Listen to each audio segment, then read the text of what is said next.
We're already halfway through season 5 of Only Murders in the Building, but we don't seem to be getting closer to any answers yet. There's also a sense of doom this season because Oliver wants to move out of the building, some big changes seem to be coming, and it almost feels like it's the end of everything. However, that's just me thinking ahead of time. This episode reminds us of the class divide in buildings like the Arconia and how the people behind the desks get ignored even though they're giving it their all. With Robot Lester having taken over half of Randall's work, the fear of job loss is at an all-time high at the Arconia. But with that said, let's jump straight into episode 5 of season 5. What did the detective say about the casino? Only Murders in the Building episode 5 begins with the trio showing Detective Williams around the casino in the basement of the Arconia. She's stunned that they didn't know about it. They accuse the billionaires of possibly having a hand in things, but the detective doesn't think she can help them prove it. Charles also shows her a picture of the dirty cops from the laundry and tries to get her to ID them, but it comes to nothing. The next thing you know, the trio is back to having no answers, but Mabel has something to entertain her. While at Charles's apartment, Mabel notices him swiping on his phone during an important discussion. She's super excited to see something fun happening and immediately asks to have a look at it.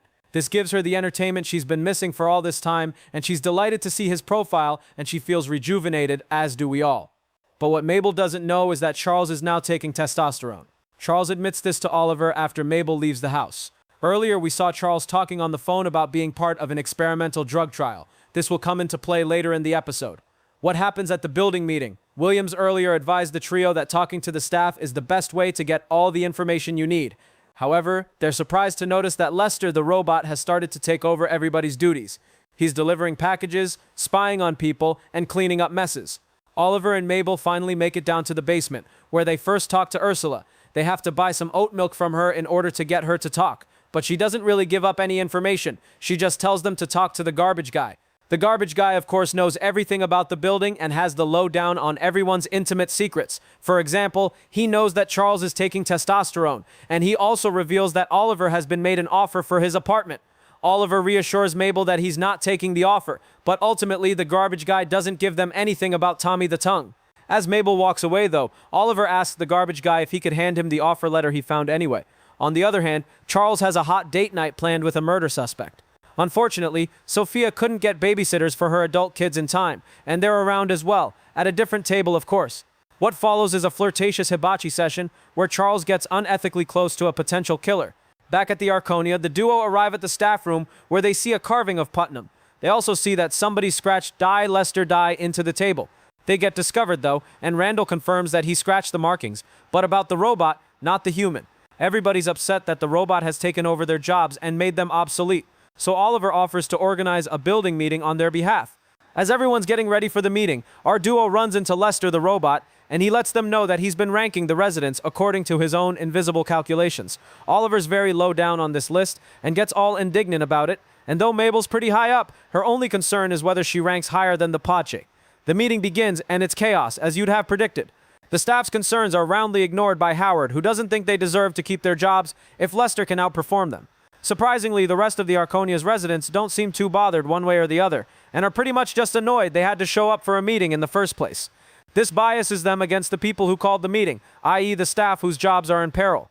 Just as things get to fever pitch, Howard shrieks out in grief. Lester is missing. Mabel retires to her apartment after that failure of a building meeting, exhausted and frustrated. In comes Charles, missing a shoe and half his brain. That's right, your boy got laid and he's disgusting about it.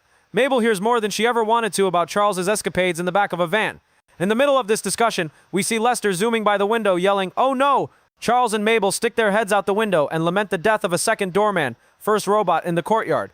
Oliver shows up and we're hit with a big revelation. Charles has lost his phone. Sophia knows the passcode and there are pictures of her dead husband on it. It's time to panic, but they get on Find My Phone and figure out the phone's at 4712 Empire Boulevard and rush off in pursuit of it. At the end of episode 5 of Only Murders in the Building, the gang takes the portrait Miller, the garbage man, left them cobbled together from bits of the human Lester's trash. Miller was the one responsible for the robo-homicide, by the way. The painting had receipts and other evidence on it, some of which coincidentally pointed to 4712 Empire Boulevard as well. On their way there, the trio receives a call from Detective Williams, who tells them that Tommy the Tongue is a company, not a person, and one whose accounts were drained just earlier that morning. She has no name, but she does have an address. That's right, it's on Empire Boulevard. Things are getting interesting, and the trio are desperate to learn who they'll find at the address. They drive up just in time to see Sophia knocking on the door, and it opens to reveal Lester's wife.